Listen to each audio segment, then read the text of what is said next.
Hi, everyone, and welcome to this Hereditary Ovarian Cancer panel. It's part of the third annual virtual global partner meeting.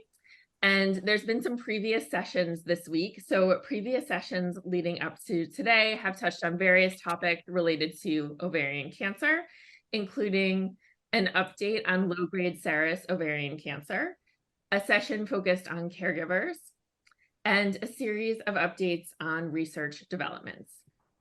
If you missed any of these sessions, you can still view the recordings. They're all available on World Ovarian Cancer Coalition's YouTube page.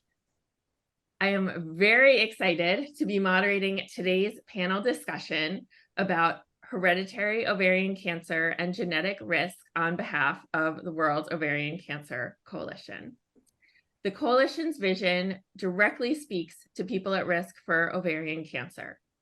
And ovarian cancer prevention is one of the coalition's strategic goals. So this session is very close to all of our hearts. Additionally, I have a significant personal connection to the topic, which I will get into more throughout this session.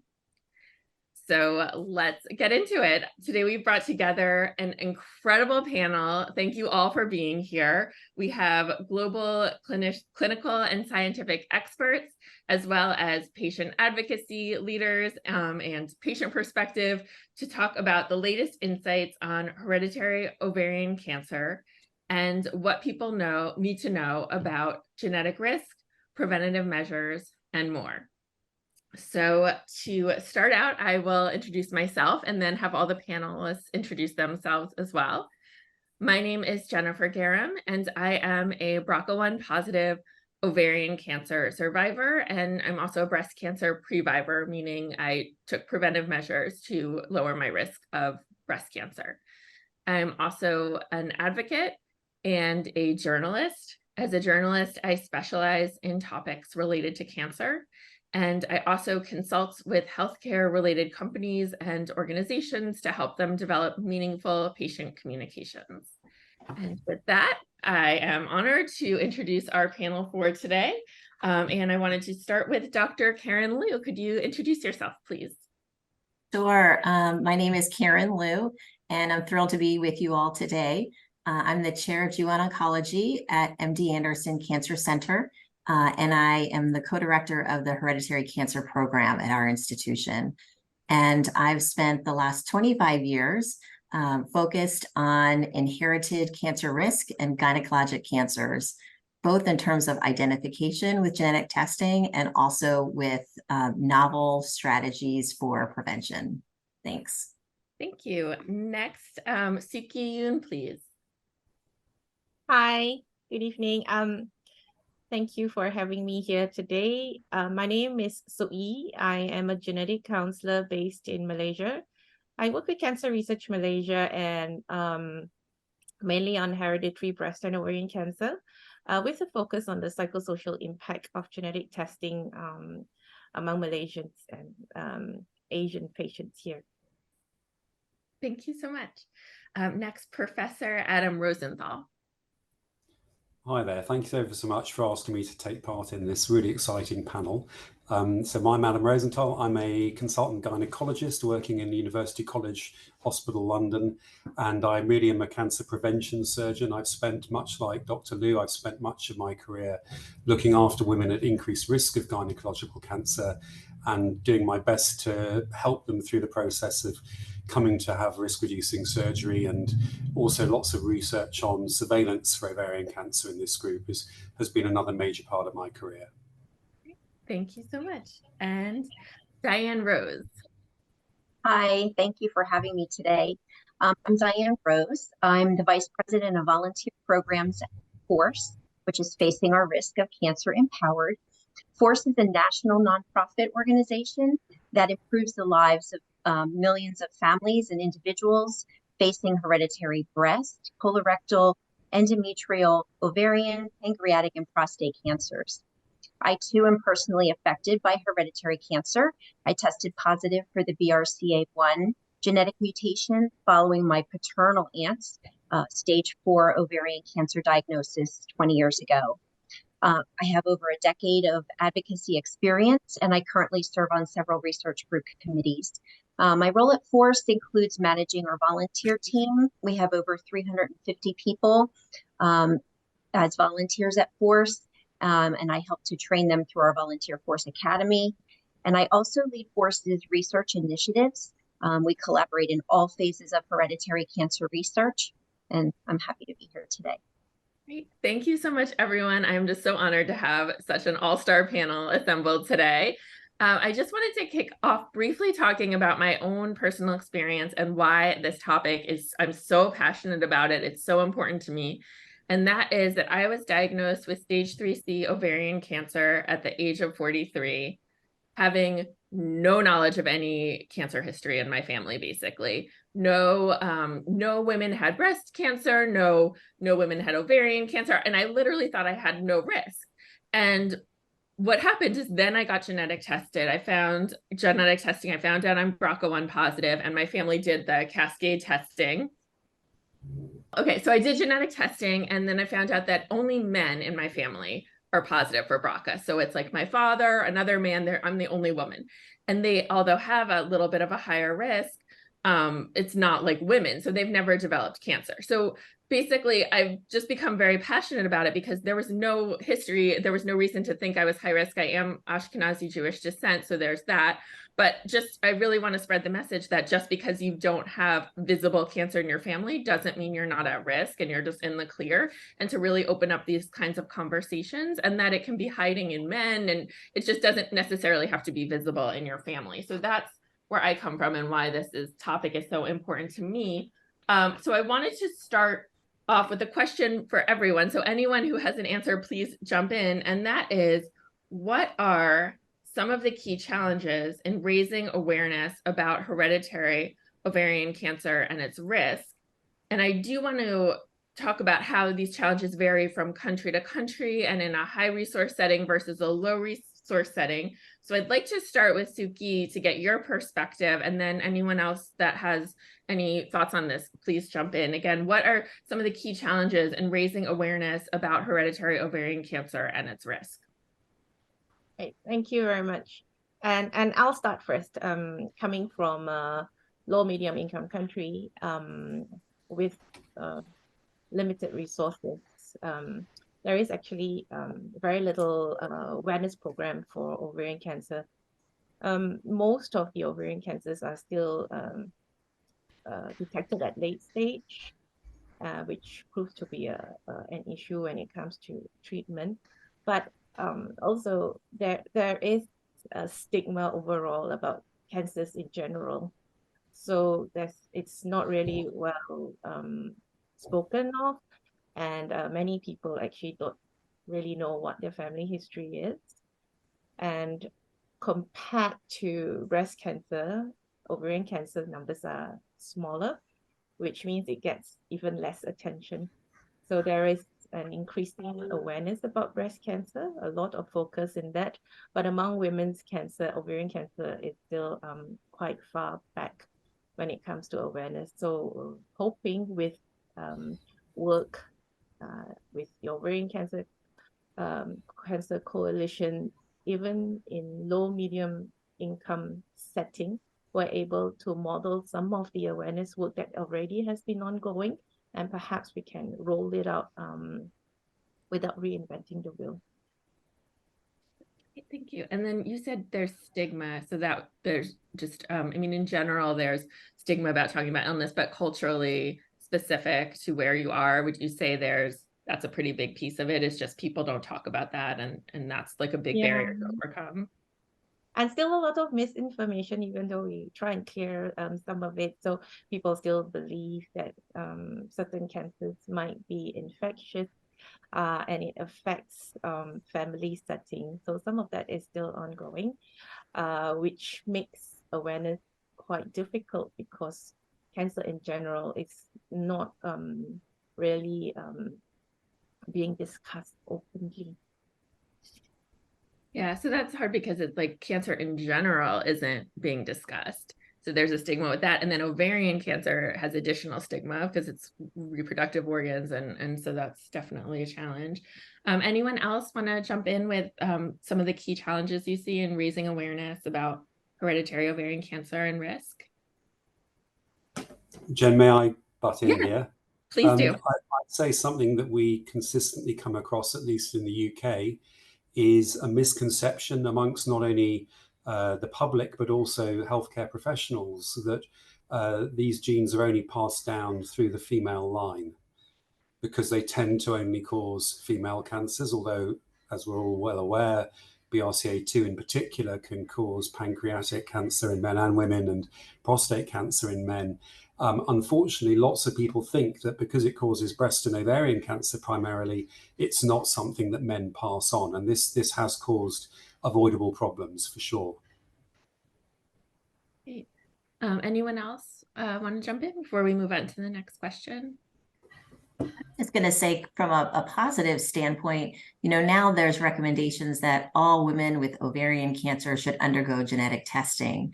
And even for breast cancer and male breast cancer, for metastatic prostate cancer, and for pancreatic cancer. So there's a widening of recommendations for testing for many cancers. And so subsequently, that allows family members to get tested. And we may be talking too about barriers for family members to get tested, but I think there have been advances in that the kind of population of individuals with hereditary cancer predisposition has gotten bigger because we are testing more cancer patients. And that's predominantly due to the advance that there are drugs now that are specifically available to individuals who have these mutations. So even though there are challenges ahead, kind of over a 25-year time span, there have been advances as well that have highlighted and encouraged individuals to get tested. That's great. I love that there's positive change happening and there's like a bright spot that we can focus on. Diane, I don't want to leave you out since everyone else has answered. So do you have any thoughts on this before we get to the next question? Yeah, thanks. I think one of the barriers here, especially in the United States, is, just health inequities. We see there's, disparities in healthcare access, and we know that socioeconomic factors, contribute to that, to both awareness and then, access to and uptake of the genetic services that are available. Mm-hmm. Well, I don't want to start on like a downer note, but the reason I wanted to start with the challenges is that throughout our discussion, hopefully we can surface some opportunities and strategies for moving forward and spreading awareness. And even with this conversation itself, just getting the conversation started and spreading more awareness. So Dr. Liu, I wanted to move on to you. BRCA1, BRCA2 is probably the most commonly known hereditary cancer genetic mutation, but there are several others, many of which also will increase risk for ovarian cancer.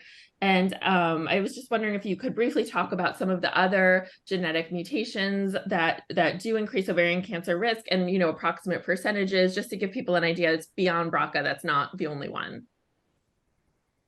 Sure. So for a long time, we knew about BRCA1 and BRCA2, and those are kind of our most highly penetrant gene mutations. And so BRCA1 increases ovarian cancer risk, let's say 20 to 40% lifetime. So that's by age 70. So if you're 40, it doesn't mean at that moment that's your risk, but it just means by the time you're 70. So that's an important point for all of these numbers. It's not that kind of wherever you are, that's your risk. It's kind of over your lifetime. BRCA2 is about 20% lifetime risk, as high as. And so those are kind of our mutations where the ovarian cancer risk is the highest over the lifetime.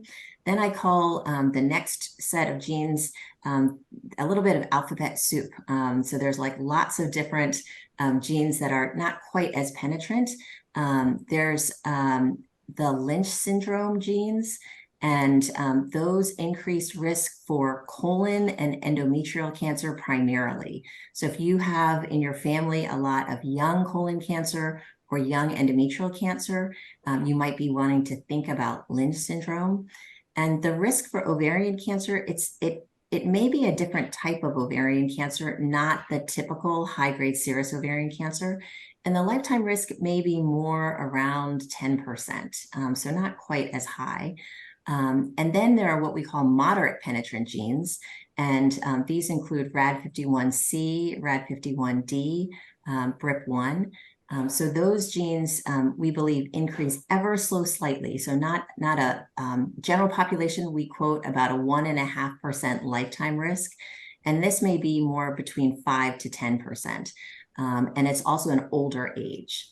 But there's definitely a lot more than just BRCA, and that awareness needs to be out there as well, which leads me to another big misconception, I think, that BRCA mutations only impact people of Ashkenazi Jewish descent.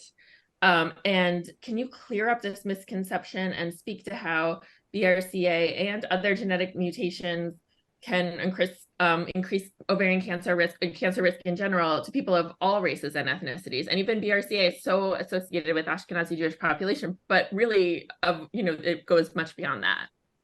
Yeah, absolutely. And I think, one thing to clarify is that, BRCA mutations, as you said, are not exclusive to people of Ashkenazi Jewish descent. And although it's important to note, though, that their risk, it does carry a higher prevalence. We think about 1 in 40 people of Ashkenazi Jewish descent will have a BRCA mutation.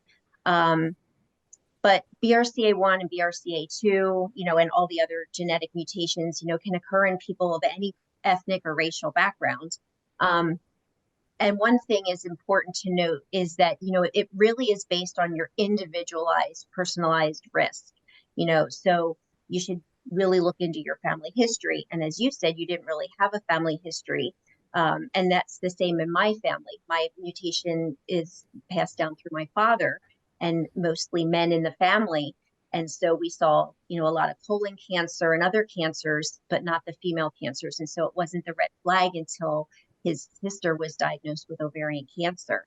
But I think that's, why it's important to have these discussions with your healthcare providers and, look at your family history on both sides of the family, and then, seek a genetic expert for counseling and testing. And as I think Professor Rosenthal already said too, ovarian cancer affects women, and the paternal side is important, but men can be affected too by these genes. Thank you. And also, just sometimes you have to dig in the family history and ask the questions and have the conversations because it's not visibly apparent. And that was in my case. After I had ovarian cancer, I started asking, and then someone was like, oh, an aunt died in her 50s of breast cancer, but she passed away long before I was born. So you have to really sometimes dig back in the family tree and have those conversations. Is the only way to do that. Dr. Rosenthal, I have a question for you. So genetic testing is crucial to identify at-risk individuals and families.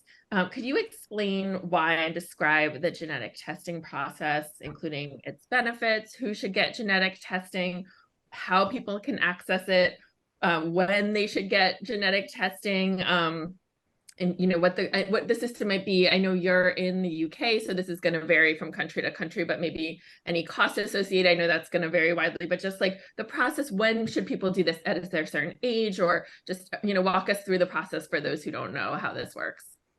Sure. So as Dr. Liu already explained, nowadays we like patients who have been diagnosed with ovarian cancer to undergo genetic testing for 2 reasons. Primarily that it can influence the kind of treatment that they can get, and there are these new drugs that are really very active in patients who have a BRCA gene alteration or mutation.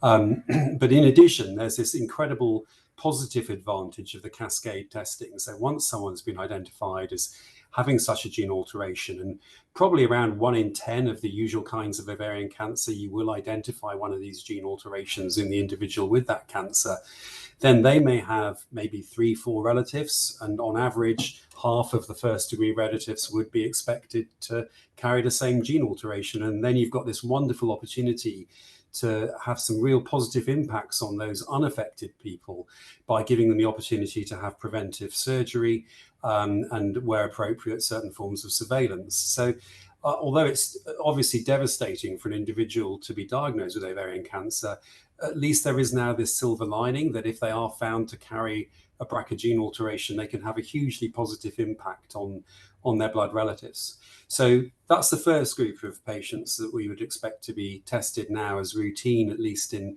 the developing world for, the developed world for gene alterations if you're diagnosed with ovarian cancer and certain kinds of breast cancer and so on and so forth. So the other groups would be, of course, the relatives of those women who've been found to be a gene carrier. So that's the cascade testing. And then the other way it's traditionally gone on primarily in the UK has been on the basis of family history. So where your primary care physician, your GP, has identified that you've got a family history, because hopefully that's one of the questions they ask you when they're taking a basic medical history from you. And they say, oh, you've got a lot of breast and an occasional ovarian cancer in your family. That's really interesting. I think I should refer you on for consideration of genetic testing. And then you would be able to access a genetic counselor or a clinical geneticist who's a physician with an interest in genetics, at least in the UK setting. And I guess more recently, there's been the sort of straight-to-consumer advertising that's going on. I know that's been going on a long time in the States. That's beginning to happen more in the UK now, where people are just being given adverts to say, if you're interested in your risk of cancer, you can consider having these tests. And I have my reservations about some of these because I'm not convinced that they always come with the appropriate level of counselling. And I think that men and women often go into these tests not fully aware of what the implications would be if they had a positive result. Whereas if they've gone through any of the other routes, which I've just mentioned, one would hope that they would have been given sufficient information to make an informed choice about whether they really want to have a gene test or not. So yeah, I guess those are the main groups of, the main routes by which people can access genetic testing, at least in the UK and possibly in the US as well.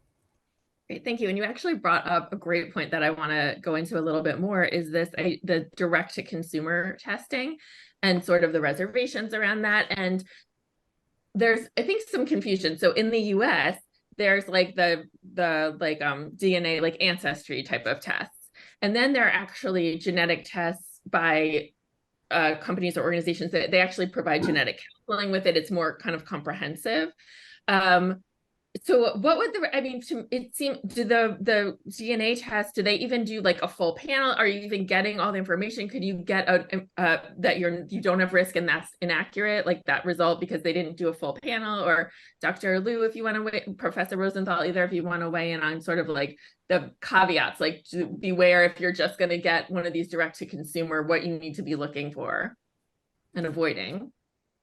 Yeah, one of the things that, especially, well, in the US, we have Thanksgiving coming up and we, you get together with family, and we do encourage people to talk to their family about family history. But what I separate out is there's like hobby genetic testing. So Ancestry, 23andMe, that's considered hobby genetic testing. And then there's like medical grade genetic testing. And they're really different. And so it's important that, that individuals understand that they're different.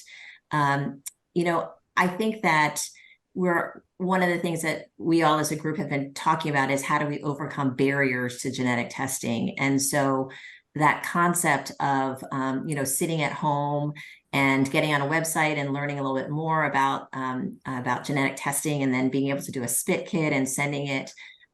We did a study that looked at that model that showed that actually when you do that type of model, there's a lot, people are willing to do it, they complete it, and then certainly for short-term outcomes, they seem to be quite positive. But I think it's important for individuals first to separate hobby genetic testing from medical grade genetic testing. But I do believe that medical grade genetic testing, there are advantages for individuals who maybe don't live close to a medical center, or live lives that they kind of can't get themselves to see a genetic counselor. Definitely, I would say the best case scenario is talking to a genetic counselor, going through that process, understanding the pros and cons of testing, and then kind of talking again But I think that there's now other models that are available. Okay, thank you. Jen, And if I could just add, yeah, if I could just add to that, I think that the point that Dr. Liu's making about this difference between the straight consumer hobby versus medical grade testing is really critical, because there have been some misconceptions. For example, 23andMe do BRCA testing as part of their standard offering, at least in the UK, but that BRCA testing is only for the Ashkenazi founder mutations. So if you're of Ashkenazi descent, then a 23andMe is not a bad option, but it's worth remembering that people of Ashkenazi descent, at least 1 in 10 of their ovarian cancers are going to be due to, rephrase that. If they are found to be a BRCA carrier, 1 in 10 of them will have a non-Ashkenazi gene alteration as the cause of their ovarian cancer. So not all Jewish people have Jewish mutations, but they still get ovarian cancer that can be due to BRCA1 and BRCA2. So for people out there that think they can get a cheaper version of testing, because I think it's only around maybe $100 to get a 23andMe, I'm not sure what the current price is, that's actually not a substitute for a proper medical grade test, because it's only at best going to test you for the 3 Ashkenazi gene alterations. And even Ashkenazis can carry non-Ashkenazi alterations, and the general public carry all sorts of gene alterations, which 23andMe will not be testing for. Yeah, I mean, to me, the biggest risk sounds like you get a false sense of security if it comes back Yeah, negative. precisely. It's missing all these things, and that could be a real danger. And then, Dr. Liu, question for you. We've talked about some of the scenarios where genetic testing does come into play after a cancer diagnosis, and then the cascade testing for the family. Just quickly, I guess I want to define cascade testing for people who aren't familiar with that. So it would be like I would get tested, and then the cascade would go to my direct relatives, and then whoever was positive, it would cascade out to their family. So in my case, everyone was negative in my family except for my father. So then his siblings got tested, and then it would be their kids of the ones that tested positive. So that's the idea of that cascade testing.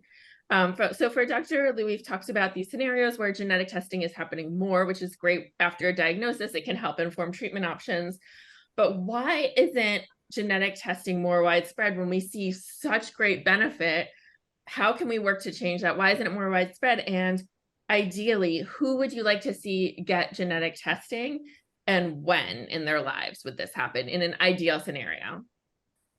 Yeah, things are changing fairly dramatically. And I would say that concept of family and cascade testing, it's been around for 50 years. And Henry Lynch, who was kind of one of the fathers of modern, cancer genetics, used to drive a van around and go to family reunions and bring his genetic counselors with him.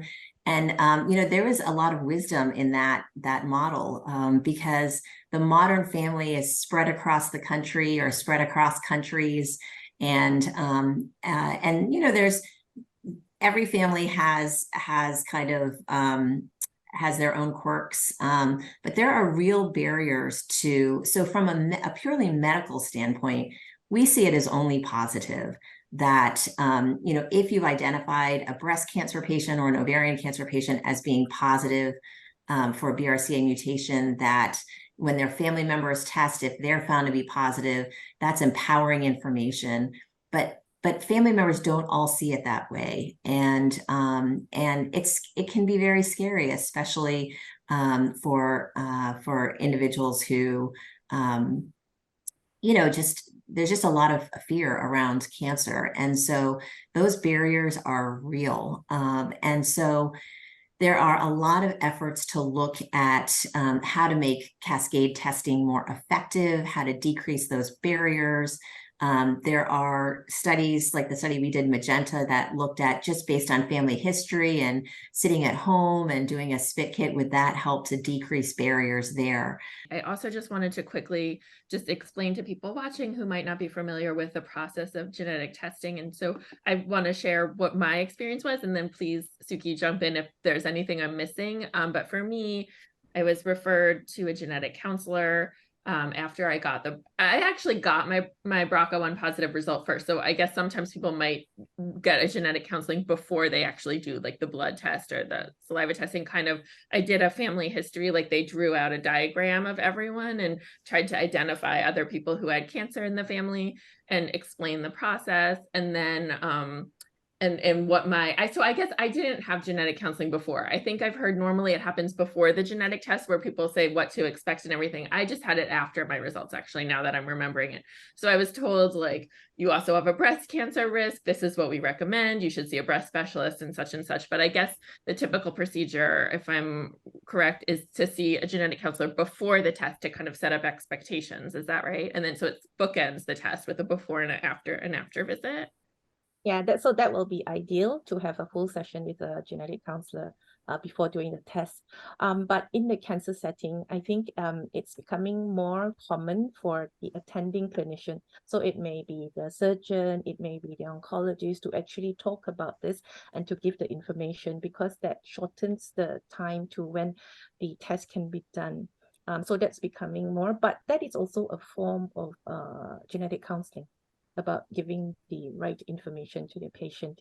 So we have both routes now, and I think for most countries, both routes are actually widely acceptable. So the key is the patient needs to know that it is a genetic test. It is about inherited genes that is being tested. It may find inherited risk for themselves and in the family. So the crux of it, that's the most important. But that ideally should happen before a test is done, because after the result comes out, and if a patient is not aware that it's something that is inherited, then they may get a shock. The other thing is, from some of the data, we know that many ovarian cancer cases are not related to a familial risk, and carriers are found in ovarian cancer patients without any family history. So if they are not prepared that what the test is to find an inherited risk, they get a shock. It's like, I don't have anyone else in my family with cancer. Why are you telling me that I have something inherited? It becomes difficult to manage. So if that information comes before a test is done, there is ample preparation, or it helps with the acceptance if it turns out that a positive result happens to be the case. So ovarian cancer is a little bit different from breast, in the sense that there are some criteria that gives us an idea of what is the expectation of the chances of being a carrier. For ovarian cancer, there's been quite a lot of evidence to say it's not absolutely linked to age or family history. So that's why it can come as a surprise for individuals with no family history, but they are carriers. Thank you so much. I do want to just talk about, because you brought up an important point, I think, of like potential health discrimination. And so I think this is going to vary from country to country. And just quickly, I wanted to ask Dr. Liu, in the US, there are some protections, right? But then what are the other? Life insurance might be a concern, or if someone's going into genetic testing, what should you know to be prepared for how that could impact different potential discrimination, and how could you avoid that? Yeah, no, that's an important point, and it's going to be different for every country. So in the US, we have not had cases where individuals lost their their health insurance based on kind of a genetic test result. And there is protection for larger employers, to prevent that type of discrimination. The one area that Jennifer, you just mentioned, is life insurance, which we consider in the US kind of like a luxury insurance. So that is not protected. So oftentimes, we'll tell our patients, these are unaffected, right? So if you have cancer already, that trumps everything. So we're talking about kind of the cascade testing, the unaffected relatives. And we will often recommend that if you don't have life insurance and you want to get life insurance, you might want to consider getting that before you get the genetic testing. Right. No, I think that's important for people to know, because you don't want to be surprised with that after the fact. Yeah. And Professor Rosenthal, So I have a question just about screening and surveillance. So mammograms for breast cancer screening are widely known. And the prophylactic mastectomies are becoming more widely known thanks to like Angelina Jolie and different people. It's just very commonly talked about a lot more these days. But there's a lot less awareness and discussion about ovarian cancer screening and surveillance. Say you do not have ovarian cancer, but you test positive for BRCA mutation or another mutation that increases your risk. So I also want to note that there's currently no effective, reliable early detection screening test for ovarian cancer analogous to a mammogram. There's nothing like that that exists for ovarian cancer currently. So Professor Rosenthal, could you go through what the appropriate screening and surveillance should be for someone who has a hereditary genetic mutation that increases their risk for ovarian cancer? They haven't yet developed the disease.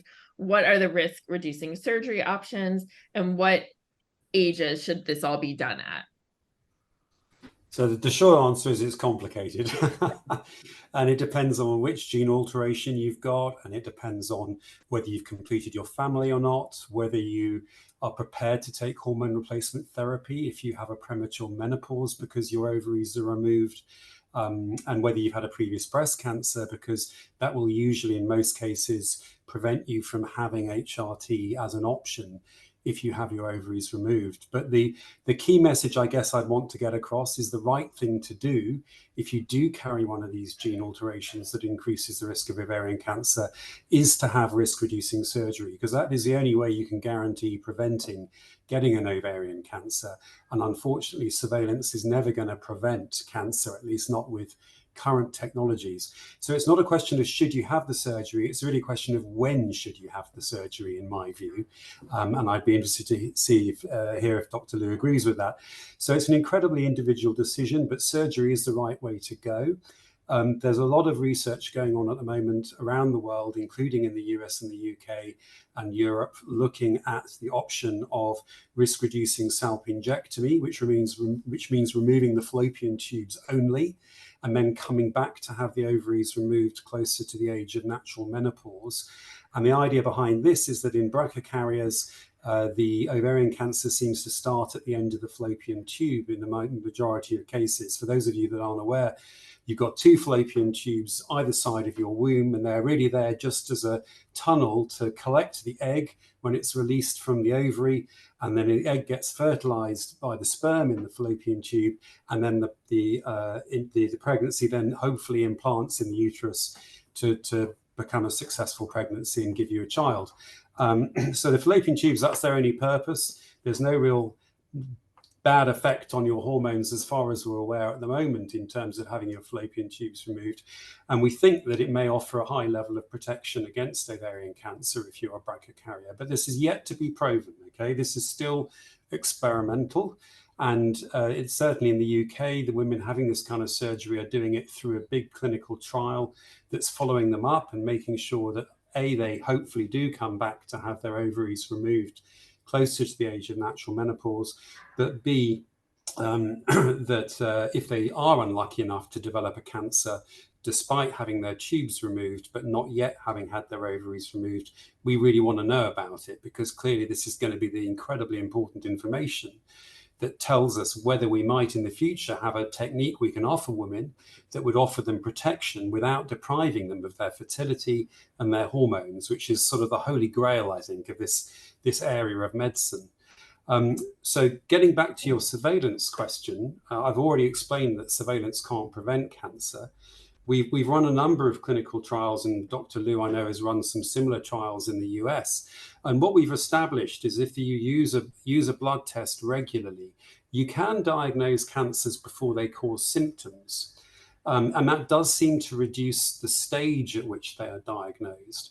But in the majority of those cases, even when you diagnose it before it's caused symptoms, it has already spread beyond the ovary. And therefore, there is no guarantee the patient is going to be cured, sadly, if their cancer is picked up by surveillance. There may be some advantages, so they may have less extensive surgery. They may, for example, be less likely to require having a part of their bowel removed and needing a colostomy, which sadly is part of standard ovarian cancer surgery for some patients. So you may be less necessary to have major surgery, and you may be more likely to have zero residual disease at the end of the operation. That means that the surgeon has removed all of the visible tumor, and we know that puts patients into a better prognosis group, so they should live longer if they've had all of the visible tumor removed. But this is in no way saying the patient's life can be saved if their cancer is detected by surveillance rather than by waiting for symptoms, for example. So surveillance is not a safe alternative to surgery. It's something that could be considered until a woman is ready to have the surgery, but it mustn't be allowed to lull her into a false sense of security so that she puts off having the surgery indefinitely, because that's a dangerous game to play. And we have definitely seen some unfortunate women who've really not wanted to have the surgery. They put it off, and then occasionally they've gone on to develop an ovarian cancer that could have been prevented had they been able to be in a place where they were willing to have the surgery sooner. So it's really difficult, but right now in 2023, we do not have a test which is a safe alternative to risk-reducing surgery.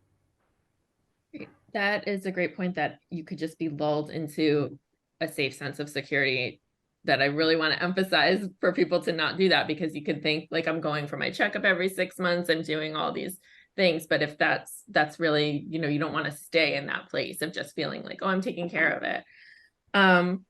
I guess I do want to start to wrap up in a couple minutes, but another question for you, Professor Rosenthal. What is the scale of opportunity here if we were able to identify at-risk individuals for hereditary ovarian cancer, guide them to taking the appropriate actions to prevent and mitigate ovarian cancer? Do you see this as having a really big impact, and this is something we should really work towards?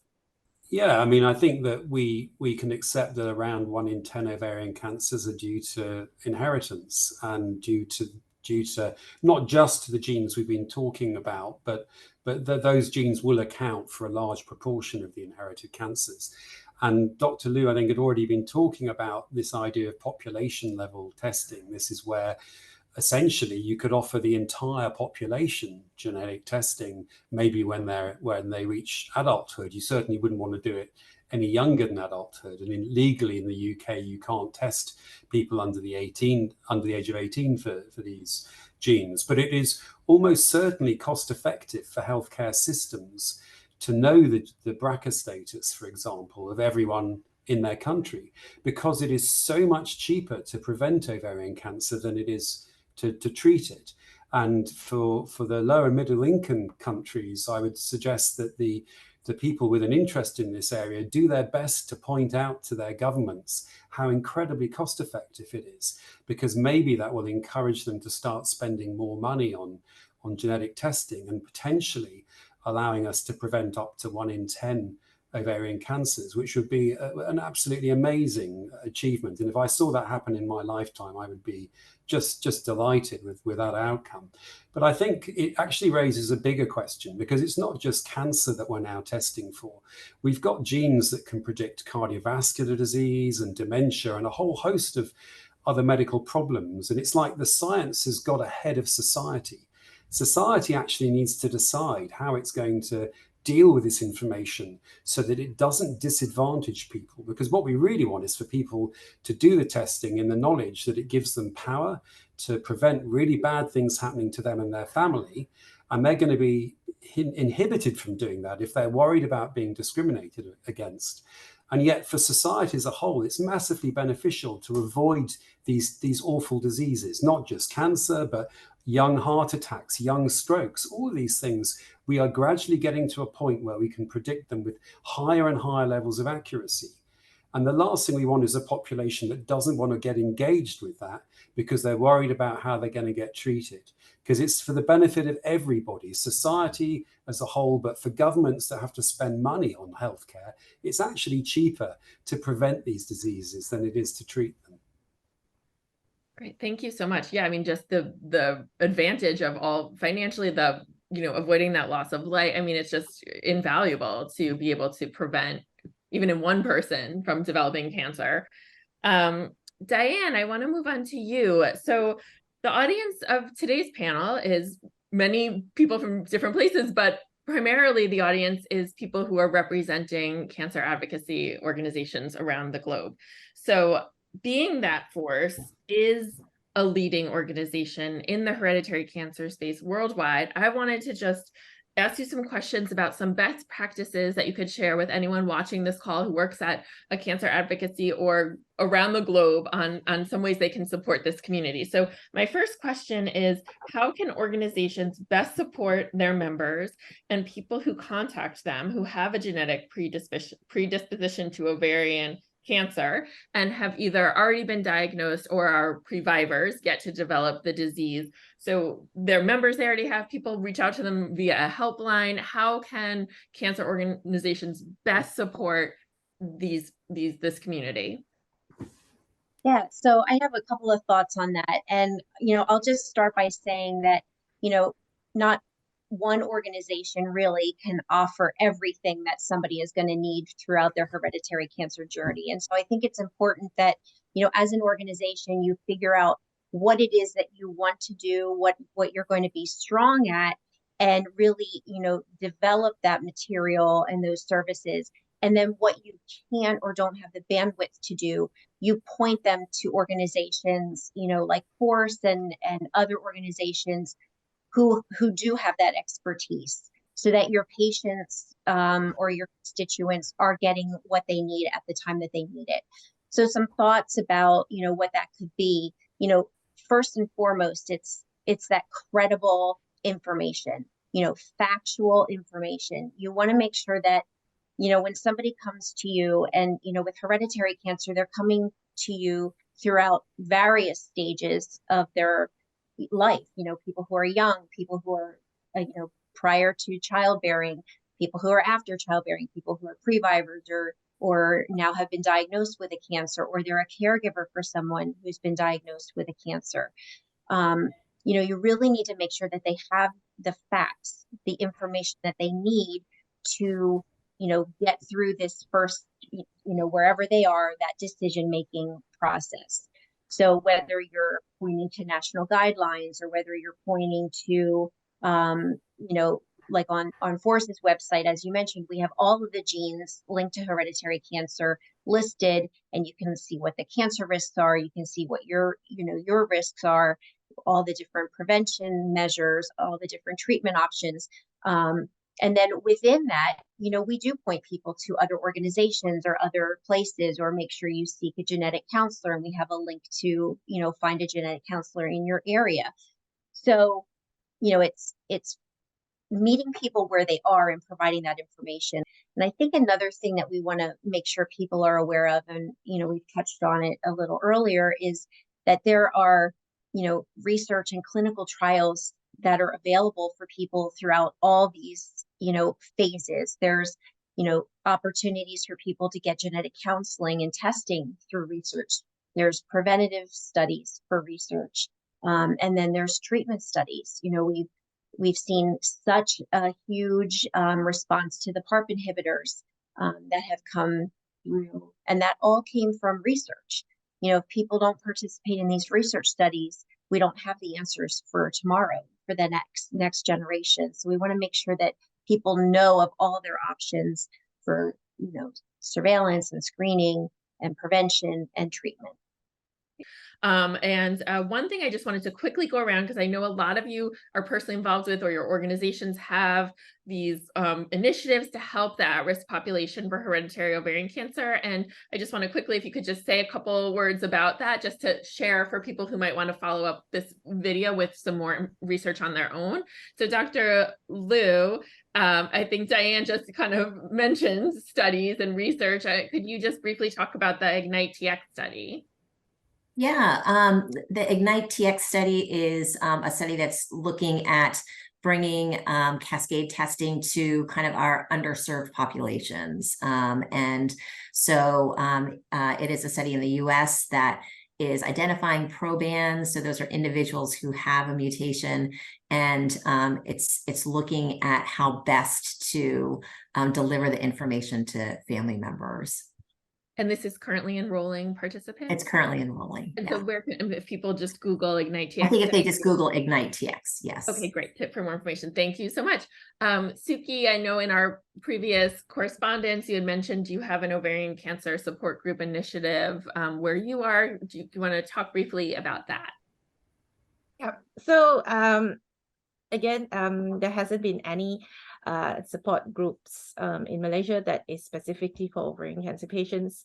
And when Malaysia was one of the countries in the ongoing Every Woman study with the WOCC, then because they had a group of patients, then the Ovarian Cancer Malaysia support group started. And within a year, we've had many interested patients who said that finally, you know, they had a support group that was themselves just for ovarian cancer patients. And it was very good because they have closed group discussions, which again, because of stigma and so on, it's hard to have large awareness campaign involves patients directly. But when there is a group that is solely a patient group, then I think that they have found that very useful. So we're trying to get that formalized into a actual formal society. But for Malaysians who are interested, it's on social media and they can reach us via social media. Okay, great. Thank you. And then Professor Rosenthal, you had mentioned in our previous correspondence, there's a comprehensive colorectal and gynae cancer surveillance risk reducing surgery program for women with Lynch syndrome at your hospital. So yeah, as of September this year, we established a surveillance hub for men and women with Lynch syndrome in north central London. And the idea is that myself on the gynecological side and then a gastroenterological colleague rather, who does the colonoscopies, we've got together and we've managed to get a clinical nurse specialist to help coordinate things for us and to also have to build one-to-one relationships with the patients involved, just to make sure no one slips through the net, because we've definitely found that some of the women in our part of London might have been getting their colonoscopies but not getting the opportunity to see me and discuss risk-reducing surgery in terms of a hysterectomy and removal of the tubes and ovaries, but also surveillance for endometrial or womb lining cancer and ovarian cancer are options they can look at doing until they're ready to have a risk-reducing hysterectomy. So it's just providing a comprehensive package of care that makes sure they're not missing out on any of their cancer prevention options. Great, thank you. And Diane, is there one program I know Force has a lot of programs, just one that you quickly want to highlight? Ideally, it would be a resource that maybe could be helpful to people in other countries, perhaps an online resource that other people might access as well. Sure. So I think, especially for people around the world, the one that I would highlight is our X-ray program. It stands for Examining the Relevance of Articles for You, and it takes a look at information kind of behind the media headlines, because we know that, sometimes what you see and read in the media isn't always accurate or doesn't give a full picture. And so the program was developed to provide that accurate and relevant information about cancer, so that it can help people make their informed decisions for their health. And within those articles, which is a summary of the whole media article, and then we tie it into how is it relevant for the patient. And so it goes through a summary of is it something that's in research at the very early stage? Is it something that's going to be able to now, be trialed in humans? But what it does is it also links to our other programs. So our support programs, support meetings for everybody who's affected by hereditary cancer, but also lists clinical trials that are open. So Dr. Liu mentioned the Ignite TX trial. That's one that we link on our website, and we have a lay version of that in print, so people can at a glance determine if they're eligible for it. And so, we link all those clinical trials that are relevant for that cancer or that article within the article. And it makes it just easier for people to see everything in one place at a glance. Great, thank you so much. And this is, you said, so people could reference this on your website, which is www. Is it facing? facingourrisk.org. Okay, so www.facingourrisk.org, and they can find a tab for the X-ray program. Right. Yep. To search that. Okay, great. And then Dr. Liu has another initiative to share. And what is that one? Yeah, I just wanted to mention, you know, one of the things that's holding women back from surgery is that concept that they'll go into menopause either 5 or 10 years prior to natural menopause, which is really daunting for women. And so the concept that you could potentially remove the fallopian tubes first and delay the oophorectomy is one that really came from patients. It was really the patients who are like, gosh, if it starts in the fallopian tubes, maybe what about thinking about this? And so I just wanted to mention that there are studies throughout the world, because this is a World Ovarian Cancer program. So there are multiple studies going on. There's one in the UK. There's a study that I'm leading called WISP Tuba 2, which is in the US, in the Netherlands. It's really all over the world. And then there's one that's in the US. They're all quite similar. There might be some subtle differences, but they're really focused on, is this going to be an effective strategy to prevent ovarian cancer? So each of the studies requires many, many women to be part of it. So I just wanted to encourage women to look into studies that are looking at self-injectomy as a kind of intermediate step before having their ovaries out. And all these studies, I'm sure, are on the FORCE website as well. Thank you so much to all of you for sharing. I really wanted to share initiatives to just give the community some ideas of what's going on, maybe things you can replicate in your area locally, regarding of a higher resource setting, something that you can adapt to wherever you are, things you can search online, clinical trials to get involved with. There's a lot. This is only a small sample of the initiatives out there, but I just wanted to give people an idea. And as we wrap up, I just want to go around and ask everyone, what do you want to leave viewers with from this discussion? And just as a concluding thought, what do you want people who are watching right now to know about hereditary ovarian cancer? And we will start with Dr. Liu. I'll start with you. Yeah, I have been doing this for over 25 years, and I want people to leave with a feeling of hope that, you know, kind of the information that individuals can get is empowering. It's become much more accessible, much more affordable. And for those individuals who have ovarian cancer and have been identified, there are effective treatments now, specifically for their type of ovarian cancer. So I want to leave people with a feeling of optimism. Great. I love that. I'm all about hope and optimism. Professor Rosenthal, what about you? What do you want to leave viewers with today? I think the main thing I'd say is don't be frightened of genetic testing. It can literally be a lifesaver for you and your family members. So please don't be frightened of it. Bite the bullet, do the test when you've had the appropriate amount of information to allow you to make an informed choice beforehand. Great. Thank you. And Suki. Yeah, I echo both Dr. Liu and Dr. Rosenthal, and I think coming from low and medium income resources, we really can learn so much about everything that's already been done. So over in this side of the world, I would say let's not reinvent the wheel. Let's copy. Let's learn as much as we can. And yes, let's try and get as much genetic testing done as possible, because it is true, prevention is really going to be the way to go. And yes, let's not be afraid of it.